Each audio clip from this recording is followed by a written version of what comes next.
Assalamualaikum warahmatullahi wabarakatuh. Hello students, how are you today?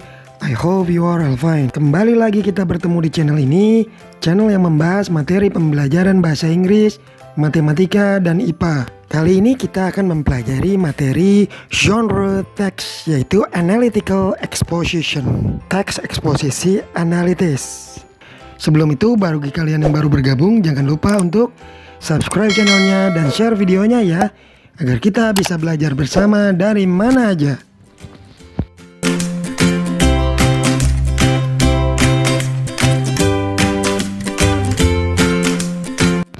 Oke, untuk seri genre text kali ini yang pertama kita akan bahas adalah materi analytical exposition atau teks eksposisi analitis. Dalam kehidupan sehari-hari kita sering berdiskusi dengan orang lain ya. Dalam diskusi itu pasti ada opinion atau pendapat. Nah, analytical exposition ini adalah suatu teks yang berisi pemikiran atau pendapat penulis terhadap suatu hal yang terjadi di sekitarnya. Hal-hal tersebut bisa berupa suatu benda, suatu tempat, atau suatu kejadian yang terjadi di sekitarnya. Jadi kita bisa ambil kesimpulan bahwa inti dari analytical exposition adalah argumen atau pendapat atau opini si penulis terhadap suatu masalah tertentu.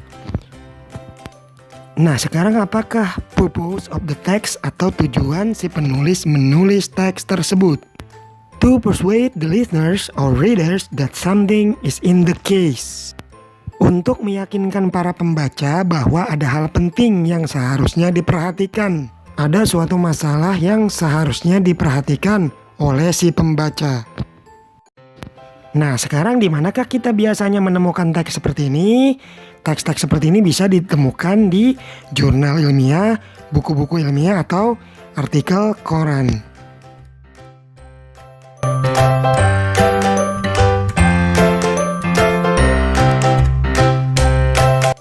Baik, selanjutnya kita akan membahas struktur atau kerangka karangan teks analytical exposition. Yang pertama adalah thesis. Thesis ini berisi topik atau hal yang dibahas dalam teks, beserta pandangan atau posisi penulis terhadap topik atau masalah tersebut. Nah, sekarang mari kita lihat suatu contoh thesis. Di sini ada suatu contoh thesis. Smoking becomes a habit nowadays. Many people get addicted to it. We should aware that smoking is very dangerous for our health, both for smokers and non-smokers. Nah, di sini teksnya tentang rokok ya. Smoking becomes a habit nowadays. Merokok menjadi suatu kebiasaan. Many people get addicted to it. Banyak yang menjadi ketergantungan. Kita harus menyadari bahwa merokok sangat berbahaya bagi kesehatan, baik bagi perokok aktif ataupun bagi perokok pasif atau orang-orang yang tidak merokok. Nah, sekarang yang manakah topik dari thesis ini?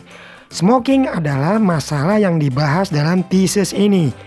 Smoking atau merokok adalah topiknya atau bahasan masalahnya.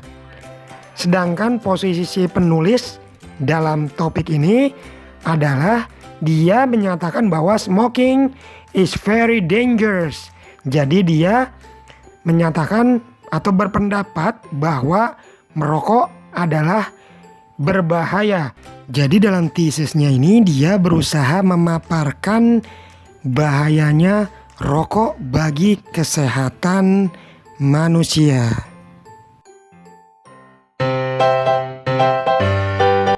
Oke, kita lanjutkan pada struktur teks yang kedua, yaitu arguments.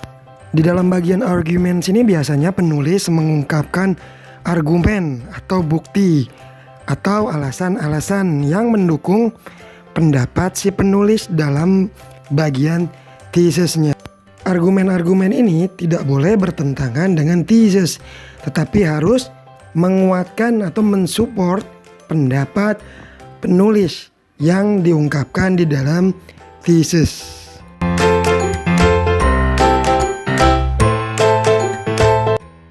Nah, sekarang mari kita lihat contoh dari argumen dari tesis yang tadi kita baca, ya.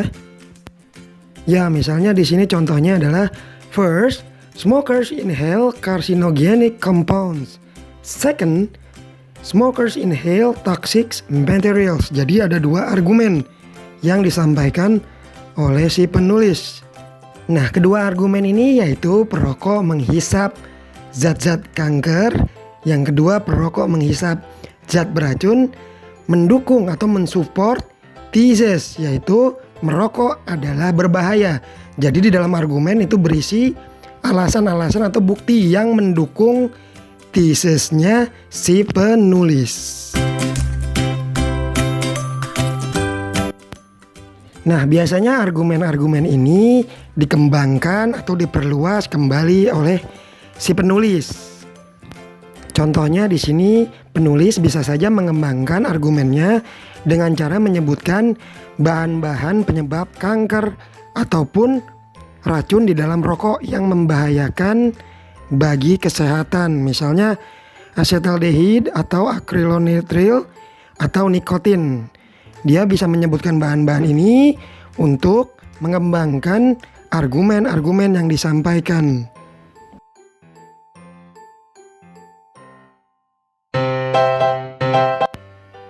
Nah, struktur teks yang terakhir adalah reiteration atau conclusion. Reiteration adalah pengulangan kembali atau kesimpulan atas semua paparan si penulis. Jadi, isinya berupa pengulangan thesis. Kalimatnya biasanya sama nadanya atau isinya dengan kalimat thesis. Contohnya kita bisa lihat di sini adalah kita lihat di sini. Smoking is useless for us. There is no advantage of it. In fact, it is very harmful to us. Merokok sangat tidak berguna dan berbahaya bagi kesehatan. Kita lihat di sini isi dari reiteration adalah hampir mirip atau sama dengan thesis.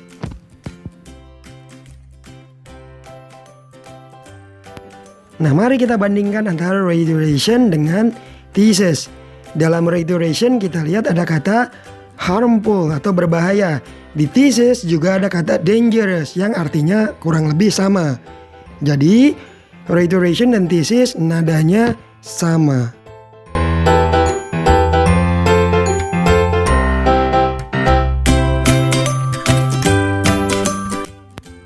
Kita lanjutkan pembahasannya, yaitu dengan membahas language features atau ciri-ciri unsur kebahasaan dari analytical exposition. Unsur kebahasaan yang pertama yang bisa kita lihat adalah analytical exposition menggunakan simple present tense. Tenses ini bisa kita lihat dari penggunaan kata kerja atau to be yang dipakai dalam analytical exposition. Kata becomes, get, is, dan is di sini adalah ciri dari simple present tense, yaitu menggunakan kata kerja atau to be bentuk pertama. Nah, ciri kebahasaan yang kedua adalah menggunakan conjunction atau kata hubung. Dalam contoh misalnya bisa kita lihat dari kata firstly, kemudian besides. Biasanya conjunction ini ada pada bagian argumen dari suatu analytical exposition text. Unsur kebahasaan yang ketiga yang bisa kita temukan di analytical exposition adalah menggunakan evaluative word atau kata yang menunjukkan penilaian si penulis terhadap suatu masalah yang dipaparkan dalam teks analytical exposition-nya. Di sini kita bisa temukan kata crucial yang artinya penting, menunjukkan bahwa masalah yang disampaikan adalah penting bagi si penulis untuk disampaikan kepada kita sebagai pembaca, sehingga masalah yang dipaparkan oleh si penulis menjadi bahan pertimbangan kita semua.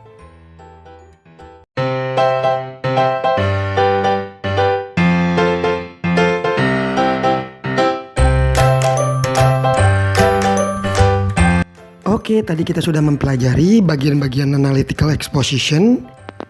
Kemudian kita akan melihat salah satu contoh text analytical exposition.